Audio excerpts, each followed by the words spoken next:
on this episode of the Sorority Chat podcast. Something that comes up is, people will say you make your own luck. I don't know if I subscribe to that. I think that you can make your own success. In other words, we all are impacted by good and bad luck. And to some extent, it does matter what you do with it. You can take it and use it to your benefit or let it, hold you back or get upset. All of us have that choice. But I think back to myself to say, if my friends didn't like pizza, then I might not have rushed a fraternity. Hopefully I would still be successful, but I think luck can kind of point you in a path that you weren't expecting, and it's not necessarily good or bad. You just have to be ready to kind of embrace the path that you find yourself on. Hey y'all, and welcome to Sorority Chat. I'm Liz Toombs, a designer and sorority alum who's obsessed with all things Greek life. My mission? To bring you real conversations, smart insights, and fun stories that help make sorority living even better. So grab your favorite beverage, get comfy, and let's chat. Welcome back, friends. Joining me today is Brian Gill, the founder and president of Gill Grilling Company, a food service business that began in 2002. The company specializes in providing customized meal plans and professional kitchen management to organizations across the U.S., specifically to fraternities, sororities, and summer camps. Gill Grilling started with Brian, then a student at the University of Maryland and a member of Lambda Chi Alpha, when he saw an opportunity to provide meal services to his fraternity house. This initiative quickly expanded to serve multiple chapters, highlighting the demand for professional kitchen management within Greek life communities. Over the years, the company has grown to employ between 51 to 200 people, offering on-site dining and kitchen management services. Their model includes providing personal chefs who customize meals daily, ensuring convenience and value for their clients. Hello, Brian. Hey, Liz. How are you? I am great and happy to have you here. How are things with you?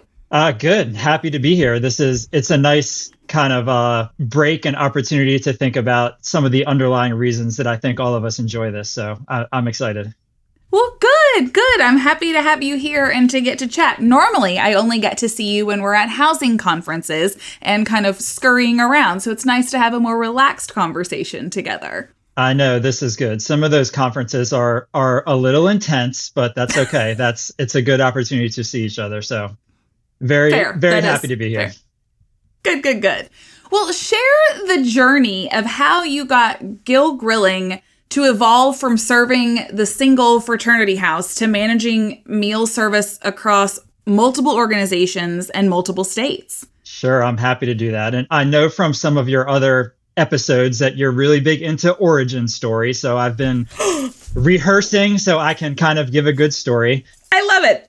A lot of people will come to me and they'll start by saying, "Oh, did you learn to cook from your mother?" And I'm like, I learned to cook because my mom was a bad cook. She like we would, it wasn't, we weren't malnourished, but we would come home from school and dinner was at the same time and everything was well done and there was no seasoning.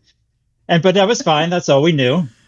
And when I was in high school, I started working at actually the yacht club in my hometown. And I tasted the food.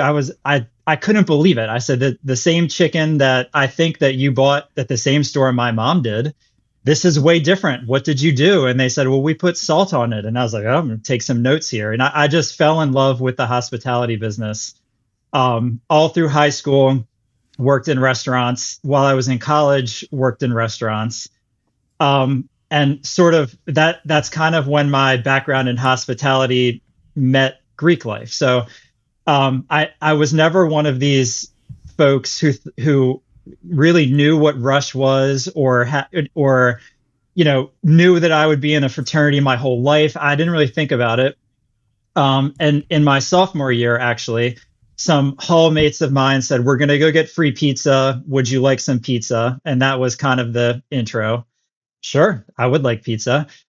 So ended up going to a few rush events for Lambda Chi at University of Maryland. And they, after those rush events, they said, we would like to give you a bid. Okay, well, I was really just here for the pizza, but this sounds fine, so let's do it. Kind of fast forward a little while. My chapter after my junior year as an undergraduate, we moved into a bigger house. And with my background in hospitality, we were facing some of the housing challenges that we all face today. To say that, none of I remember one of our advisors said it's a brotherhood first, but business is a close second. You can't neglect the business. And that means we have to fill our beds. And that was kind of very much the case at that point for Lambda Chi. And as an amenity to incentivize people to move into the fraternity house, I said, I know how to cook like a little bit. I'll put salt on the stuff. And they're like, that sounds good. Said, okay, well, I'll start a company. I'll cook for anyone who lives in this house. So let's do it. And so, while during my senior years in undergraduate, I started the company to cook for, at first, one person, quite literally. Then one fraternity, but just one. I was still an undergraduate student. By the time I graduated, there were 5 other chapters just on that one campus that said, our food is real bad. We would love it if you could kind of make a go of this and cook for us as well. So that's kind of all of that was kind of year one of the Odyssey, and have kind of grown from there. I love that. There's so much fun personality and just interesting facts in that one little story. And thank you for researching and knowing I was going to ask about your origin story. I appreciate the preparation. Well, and another thing that a mental note that I took was I sensed that your dad had some, maybe not hesitation, but you had the opportunity to say, Dad, remember all these sorority dues that you paid? Well, here, now that they've come back. And I distinctly remember being just so excited. Mom and Dad, I'm starting this company. And my dad kind of paused for a moment and he said, make sure you graduate. That was what, that was his advice. He said, make sure you graduate. So I haven't given him the old I told you so quite yet, but, secretly I'm thinking it. Do they make you cook at all family functions now? It's not. No, to answer your question. What I have learned, my wife's family is Italian and they have kind of a very rich heritage of cooking. And for certain things, I'm not allowed. I just say, you know what, you do it. I have no comment. I will sit here and enjoy just like everyone. So it's not all of the functions. That's probably a nice break, too. You don't have to be the one doing it all the time. For sure. With your dad telling you to graduate, what path were you on before you started the cooking side of things? Like, what direction did you think life was going to go post-college? I wanted to be a banker. So I wanted to work. At that time, the chairman of the Federal Reserve at that time was a man named Alan Greenspan, who normally this is a very kind of, no one knows who the chairman of the Fed is. It's a very it's not a thing that people care about. But Alan Greenspan was quite famous at the time. He kind of was in the job for a long time and during a very interesting transformation in the economy, and people really knew who he was. That's what I wanted to do. I wanted to get a PhD in economics, which is what my undergraduate degree is in, and go work for the Fed. So that's what I wanted to do. And kind of to that point, I really didn't. It's not that I neglected the company in those years. I mean, obviously we're working full time and doing all of the things, but in my mind, that wasn't like the real goal. I took classes to apply to go to graduate school. And it wasn't till I got rejected from the PhD program that I wanted to get into. I was like, well, this cooking thing better work out because that's the only thing we got going on right now. So it took an embarrassingly long amount of time to have that realization. But that's originally what I thought I'd be doing. Okay. All right. Well, I'd say the cooking things worked out okay. It's doing Right. pretty good. Sure. But, sometimes it takes some repetition. Maybe if we think we're supposed to be going on one path or that's what we want to focus on and like, oh yeah, I'm doing this over here, but it's just sort of to tide me over. And then all of a sudden you realize it's the actual main thing now. Yeah, for sure. And the one thing I think about fairly often is sort of the role of luck in the past that sort of all of us are on. And I have, there's a couple friends and business owners, peers that I have that we'll talk about this from time to time. And something that comes up is, people will say you make your own luck. I don't know if I subscribe to that. I think that you can make your own success. In other words, we all are impacted by good and bad luck. And to some extent, it does matter what you do with it. You can take it and use it to your benefit, or let it, hold you back, or get upset. All of us have that choice. But I think back to myself to say, if my friends didn't like pizza, then I might not have rushed a fraternity. It's hopefully I would still be successful, but I think luck can kind of point you in a path that you weren't expecting, and it's not necessarily good or bad. You just have to be ready to kind of embrace the path that you find yourself on. I like that. That's a good perspective. And luck is always an interesting conversation. It can be kind of a polarizing topic sometimes. But I think you're right. I think that's a good explanation. I'm curious from your perspective with as you've grown the business, what are the challenges that you see in keeping quality and consistency across the team, maybe across the food? What does that look like for you? It's a challenging thing. And one of the challenging parts is there are a couple different correct or potentially correct approaches that you really have to decide which one you want. So, kind of the most maybe commonly known approach to quality control is standardization, right? So that's what a lot of people will think about, that McDonald's, a Big Mac is a Big Mac is a Big Mac. And there's, of course, many businesses or Starbucks, if we want to maybe use a more, health focused or potentially healthy option. But there's recipes, right? You have people who develop recipes, test them, adjust for quality, adjust for health, nutrition, and try and execute that over and over again. We don't think that that's the best approach to food service in our world, the fraternity and sorority world. And one benefit is the customization really matters, probably more than in many food service atmospheres. So a lot of people, when they're living in a fraternity and sorority house, they're looking for certainly a sense of belonging, a sense of camaraderie, but based on what works for them. So I suspect that you probably deal with a similar thing in your world of furnishings, that something that looks nice for Kappa Delta might not look nice for Pi Phi, even though they're both nice things. They both might want different colors or different approaches. And that's kind of how we have structured our company to respond, that we have a lot of folks involved in getting feedback, in overall quality control, making sure that the ingredients are the right sort of tier of quality that we know our customers are expecting. But we want individual chefs to have the flexibility to change their menus, to that if we have perhaps a women's group in Vermont, they don't have to have the same thing as a men's group at Ole Miss, because they're going to have probably quite little in common with each other. So it's sort of this balance of customization versus oversight that we have to integrate both of those into our model. When you started talking about standardization versus customization, I was definitely going in my brain to how all of that applies to my work, because I would argue, even using your example, a Kappa Delta chapter at Washington State may want something different than a Kappa Delta chapter at University of Florida. And so there is so much that needs to be adapted. And I'm sure you didn't cite this specifically, but dietary restrictions and food allergies play a huge part in that. And so how does that get addressed within the chapter houses with the meals? Yeah, absolutely. So the rise in kind of special dietary accommodations really gave rise to our whole industry. So many chapter houses for probably a century, they said that they sort of instinctively knew that if we break bread together, we're going to be a stronger brotherhood, a stronger sisterhood. So for decades and decades, they have had houses with kitchens and dining rooms that they eat together.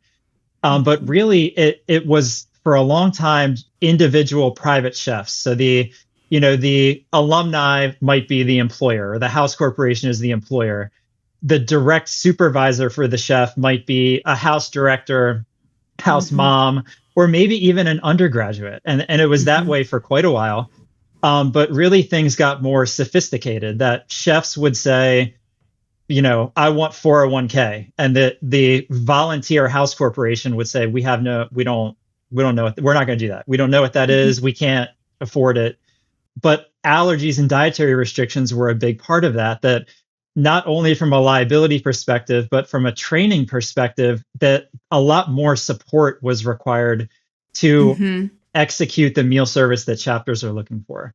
One thing with allergies that really is the starting point is the allergy culture. It's actually a decision to make rather than training for chefs. So some of our chapters take the approach that, you might think of this as like the old school way of doing it, that they say, okay, unless someone has a medical note signed by the Surgeon General of the United States that they will die, we're not accommodating them. It's not a personal chef service. This is a group home where we can't do that. So that's kind of one approach.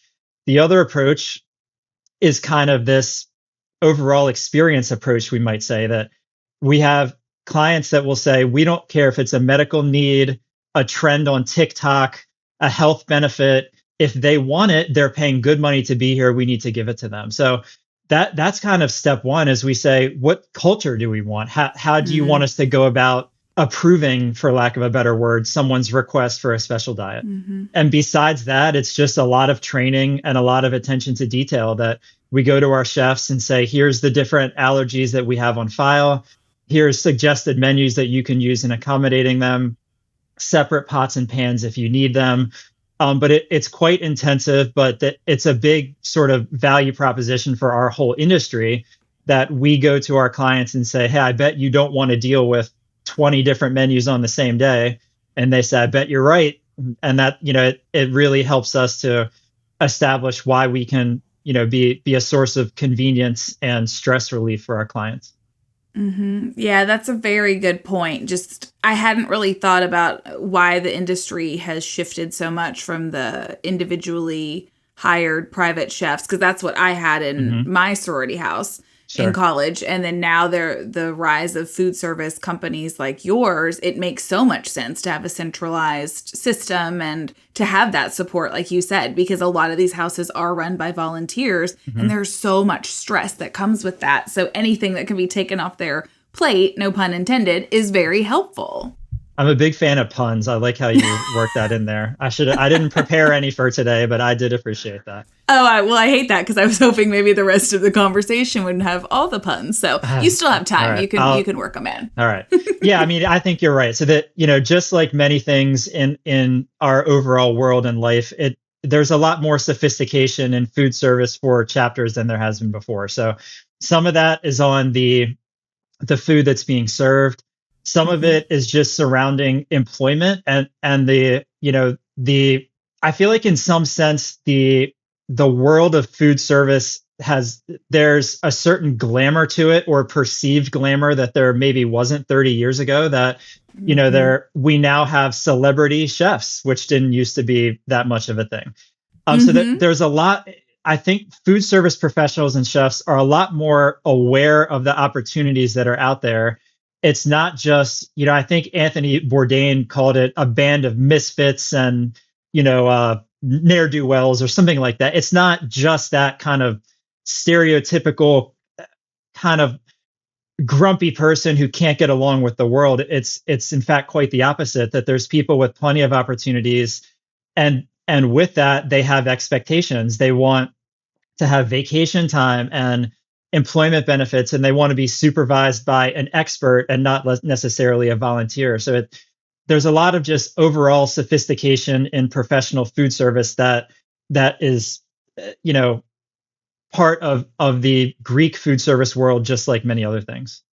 I like the word sophistication that you're using. I have found myself in recent months specifically saying the Greek housing industry has matured a lot, but I like the sophistication verbiage better. But there's in so many ways, things are becoming more sophisticated and more streamlined in both of our sectors of the Greek housing areas. I totally agree. And maturity, like you're saying, I'm on board 100%. I think that it's changing rapidly, even in the time that you and I have been hands-on in this industry. It's kind of crazy to think about. And I have attributed a lot in my like interior design realm to the world of TikTok and the Instagrammable moments that all these organizations are getting out there on social media. The world's taking notice and doing documentaries on it. And so now suddenly, well, our house has to look, like a just 5-star resort. Like we have to make it look really good. And so that's where I've seen it coming from on my end. Yeah, no, I couldn't agree more. I mean, we have someone on our corporate team who has it sounds super fancy, and it is. It's like she has a certificate of nutrition science from Stanford. So that a very high level of training. And so a lot of times she'll be involved in our menu review. And some of if I'll go and get involved in the process, and sometimes I'll see a lunch that might be dino nuggets or 3 different types of meat and no sides. and I go to Shayna, is her name. I'm like, what are we doing? I mean, we know better, right? Like we're trained, we're fancy here. And she says, listen, the carnivore diet on TikTok is trending. This is what they want. And so this is a very kind of official part of our philosophy that we're a lifestyle company. It's not just about nutrition. It's not just about the recipe or even keeping the kitchen clean. We very much understand that we're part of the lifestyle and the experience that our clientele is looking for, and a very visceral part of it. So I think sometimes it's quite difficult for undergraduate students to appreciate the level of programming or kind of expert thought that goes into their experience. It's very easy, on the other hand, to have an opinion about food. And so that, a lot of times people's emotions are vocalized like all in like food, Wi-Fi, and is my house pretty?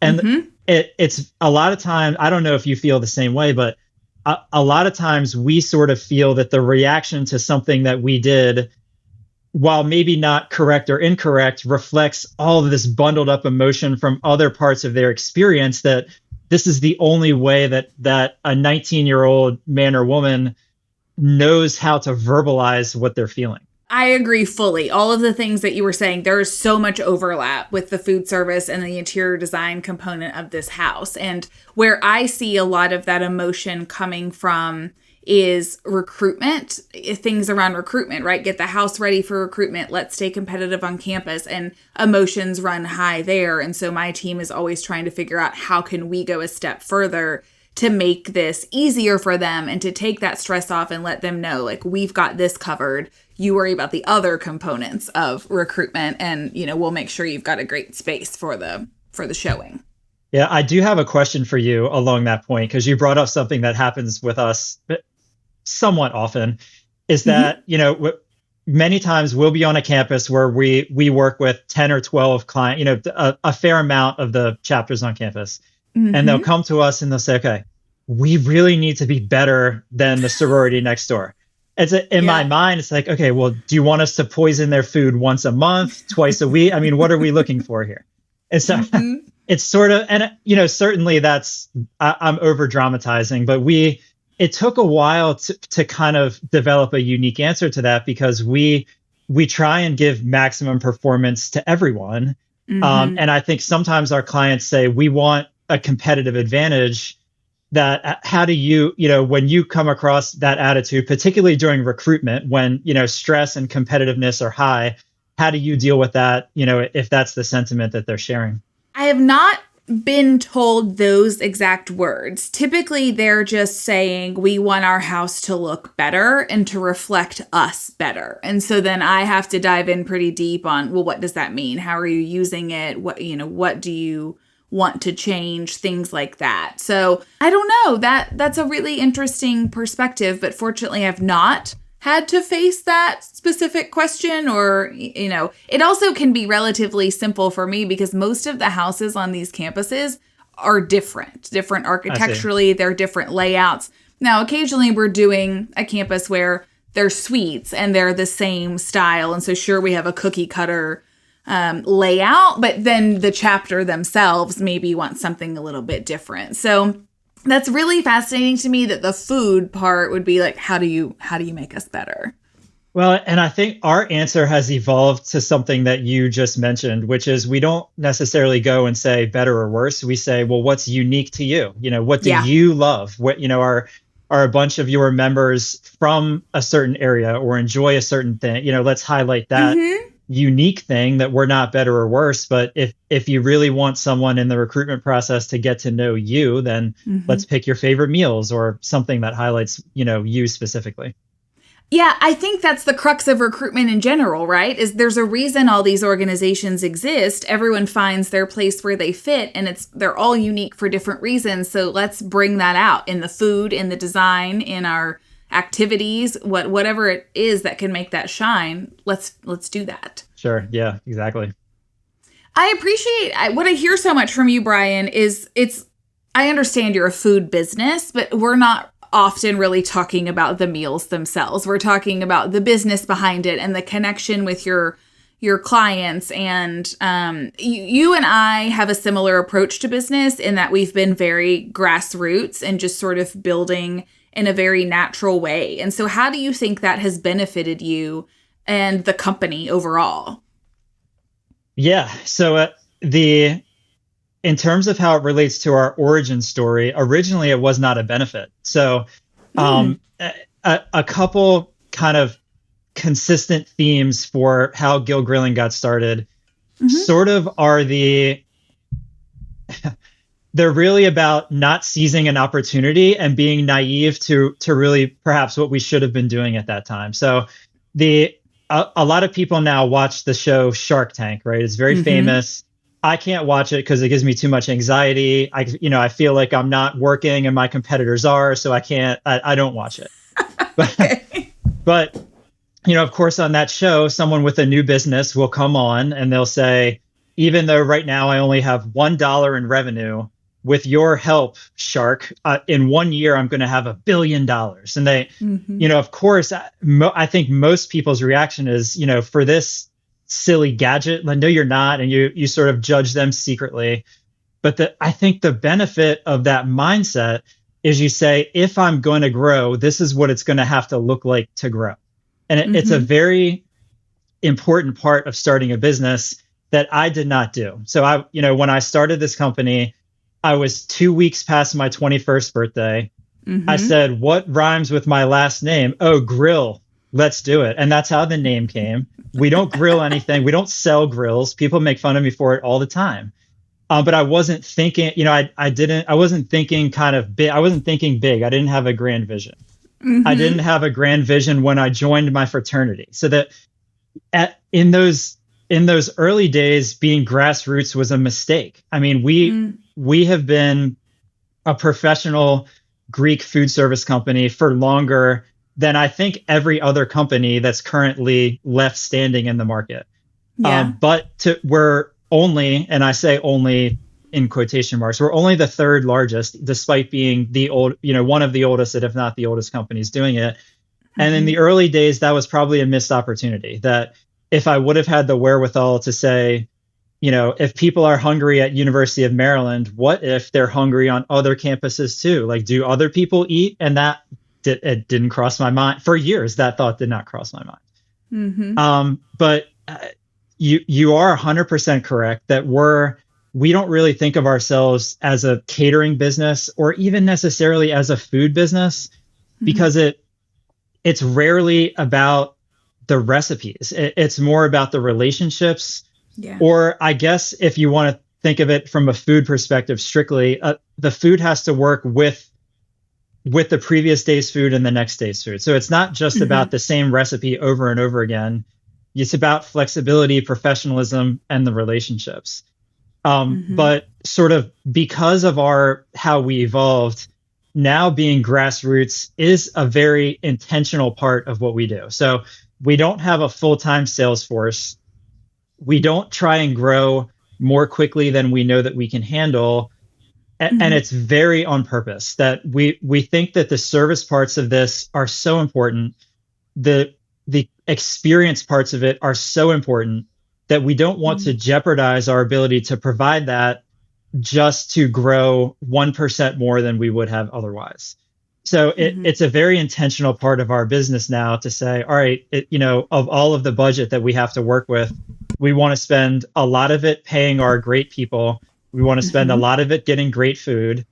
And that's really it. I mean, of course, we have other expenses, and we go to the famous conferences that we talked about at the beginning of the episode. But really, we try and be grassroots in the sense that we invest in the relationships, and we want to be doing this for a long time. So that's kind of how we think of it.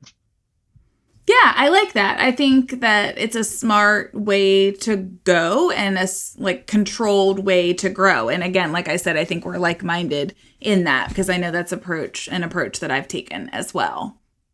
Yeah, and sometimes we find it hard to have the discipline to stick to it, and especially when we have national partners. So sometimes we develop a great relationship perhaps with a national headquarters partner, and they say, hey, we're loving everything at University of Georgia. And we say, that's the plan. Like, I'm so happy that you're loving it. They said, because we love it so much, next month, can you please be ready to cook at University of Washington and San Diego State and Southern Methodist and University of New Hampshire? And it's like, okay, so it can be hard to balance. We say, it's somewhat rare we would say no, but we do try and balance it to say we don't want to seek out too much of that type of growth, because we don't want to dilute the exact thing that has made them love it so much. Yeah, it's a balancing act and sort of figuring out how to proceed. Sure. So on that note, what's on the horizon for Gill Grilling? What do you guys have in the works, or what do you see as the future for you guys over the next few years? Yeah.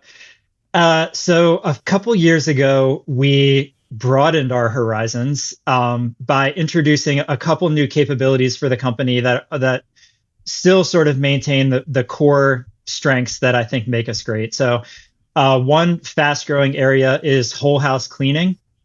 So a sort of a funny phenomenon that happened for years and years is certainly our chefs clean, they have to clean the kitchen. And we would get all of our equipment, mop buckets, rags, chemicals, and we'd secretly hoard them and lock them in the closet that the housekeeping staff could not just don't enter. And the housekeeping staff would say, we have better chemicals and a different mop in a closet right next to yours, and don't touch it.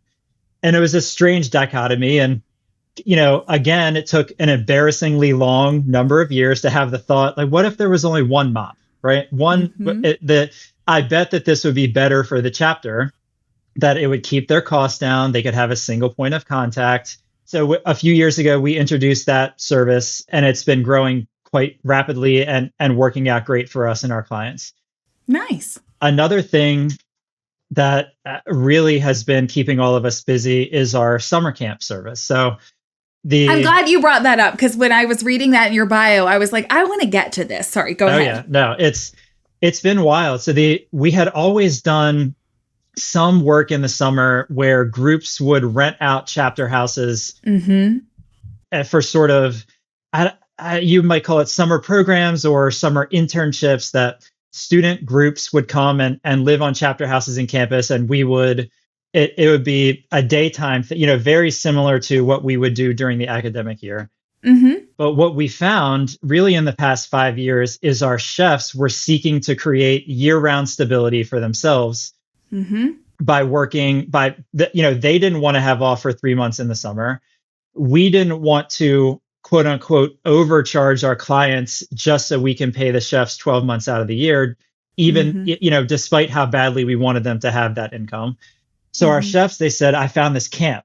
Well, what are you talking about? Oh, I'm going to go live here. It's on a lake. It's great. I can shoot guns. What is happening? And I mean, these are so that we kind of listened to what our chefs were doing and followed them more with kind of more intensity into that market, where summer camps are quite a natural fit because it's the exact opposite season. And a lot of the service aspects are similar. So with summer camps, it's even more not about the recipe. They even more love dino nuggets, peanut butter and jelly. Every Monday is the same as every other Monday. oftentimes we talked about that sophistication that hasn't quite caught up in summer camps. They want reliable staffing that's very hard to get for only a 9-week season. And we said, well, this is great. We can come in and do a really great job for you for people who are used to serving the same clients every day. I think that that's really the key, that it's not the restaurant world. It's chefs who already know that the relationship and the experience matter so much. And that has been something embraced even at a level that was beyond our wildest imaginations. That we have, I mean, just as one small example, we have a chef in California that's going to live and work in a summer camp in Lake Placid, New York, fully across the country, and loves it. And even with the travel and even living in a tent, everyone just couldn't be happier. It's not for, I mean, I don't know if it would be for me necessarily, but for the people who, consider it, they love it. And I think 3 years ago, I think we cooked 3,000 summer camp meals. Last year was 30,000. And this year, something like 320,000 meals we expect to be cooking just in that summer period. So it's really nice that these kind of core parts of the business, where it's not doing event catering, it's not doing a restaurant, it's still very much the things that are our core strengths, but that we can expand. And it's really been a great help, not only for our company, but our chefs they couldn't be happier that this opportunity is there. It's been wonderful. Oh, it sounds really ideal. You have two somewhat seasonal businesses and then dovetail them together to give, people full-time work and staff both clientele, and then there's travel involved too. Minus the tent, you had me. If I was a chef, I'd be like, this sounds great, but like it would have to be glamping and like some serious air conditioning. There are some glamping opportunities available. So I was touring a camp a couple of weeks ago where the property was at one point, and I don't even remember this, but apparently at one point Disney was going to build a theme park in Northern Virginia, sort of near Washington, D.C. And they bought land and had all the things to do it, and then decided not to. And that's where the property is. So there's this very nice, I mean, the only thing that I can compare it to is like Jackson Hole, Wyoming, just the nicest ranch that you've ever seen. And they said, oh, yeah, this is where your chefs live. And I said, you'll have we can staff this tomorrow. And people will be banging down the door to be here. So not all of them are rough and tough outdoors. Some are, but there are some that are quite nice accommodations, all things considered.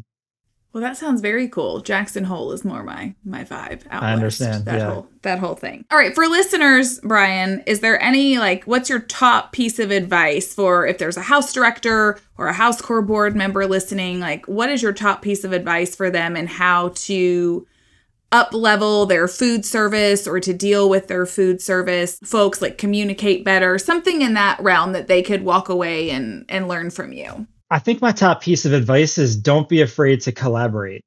So a lot of times undergraduate members, all they know is rules. So they're in their age 1 through 17, it's their parents' rules. And then they've gained admission to this giant institution where they have no idea why they were selected, but their friend with a 1,500 on SATs is not selected. And then they're part of sorority recruitment, which is, perhaps in their mind planned by these mysterious experts at NPC conference in October through unknown processes. They very much have this sense that their voice isn't heard. And so why say something? That a lot of times they'll think that food service in particular follows those same lines, that they don't understand that if they want something changed, that they can. And I think a lot of times, even for house corporation volunteers or house directors, a similar sort of hesitation or intimidation, or maybe even fear of retaliation in some bad circumstances exists out there. That a lot of times we find people, if they're upset, they won't say something. Instead, they'll just sort of begin plotting plan B. So and all of a sudden you get an email that says, by the way, next year you're probably fired. And we say, well, we skipped the whole intermediate process where we talked about something and addressed it. And they said, oh, well, we don't, we didn't know about that, or, we didn't feel we could, or even from our client service team, maybe we didn't make ourselves accessible enough. That's probably my best piece of advice, that, just having, at least for the food service industry, not even speaking for my own company, in knowing how our other peers operate, that all of us are designed with that in mind. We know how hard it is to keep however many men are on the meal plan and are 18, 19 years old, and have something so, I guess, dynamic or uncertain as food preferences. You're never going to be perfect. All of us know that, and we're all designed to hear feedback. That probably my top advice is, don't be afraid to give that feedback.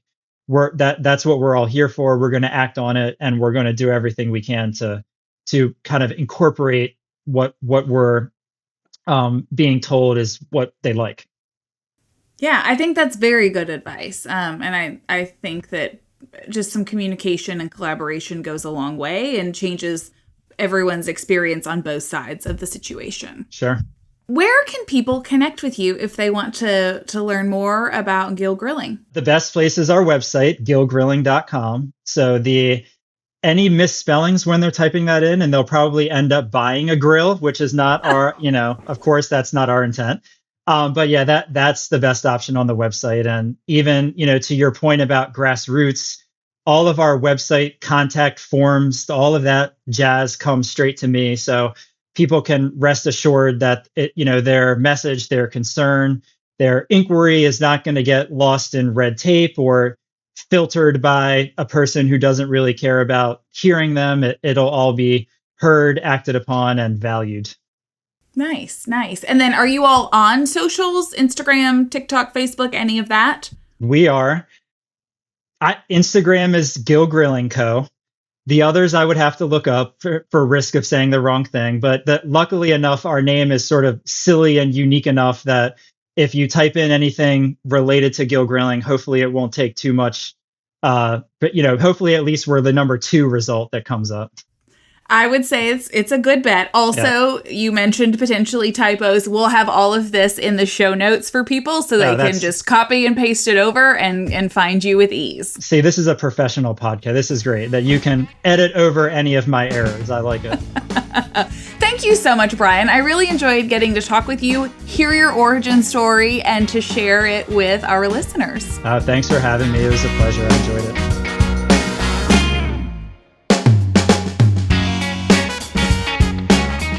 Welcome to Liz's House Hot Takes. This is where I take the lessons I've learned over the last 16 years of designing Greek houses and offer you my pro tip. Here's today's House Hot Take. Your powder room deserves personality. It's the one spot where you can go bold. Stuff like wallpaper, funky mirrors, cheeky signs. People remember a fun bathroom, and this is an easy way to show your chapter's vibe in under 10 square feet. Thanks for listening to another House Hot Take.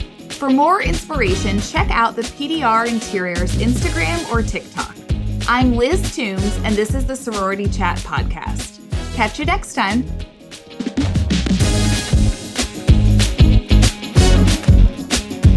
Thank you so much for tuning in. If you're listening on a podcast platform, make sure to follow the show so you never miss an episode. And if you got something out of today's conversation, we'd love for you to leave us a 5-star review. It helps us reach more listeners just like you. If you're watching on YouTube, be sure to check out this video right here or this one over here. And don't forget to like and subscribe. It really helps us out. On that note, I'm Liz Toombs with Sorority Chat, and I'll see you on the next one. This podcast is produced by Collier Landry for Don't Touch My Radio. Copyright Liz Toombs.